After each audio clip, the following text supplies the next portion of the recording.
In this modern contemporary landed home at the 6th Avenue, we've added wood-textured look-alike homogeneous tiles on the wall along the side setback of the house, where the homeowner does their planting activities at home.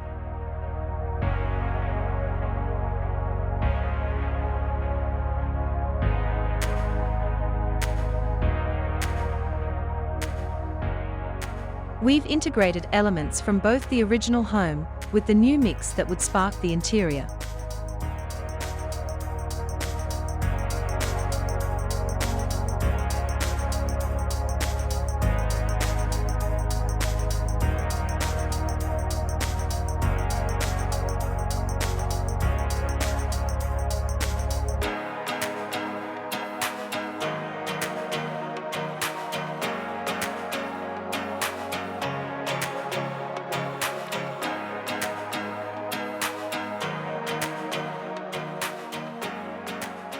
The walk-in wardrobe and the bathroom are enclosed and hidden as a secret space in the room.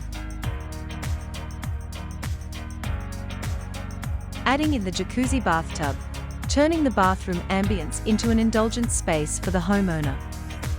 On the third level, the teakwood ceiling beautifies the entire space by adding a natural touch to the room.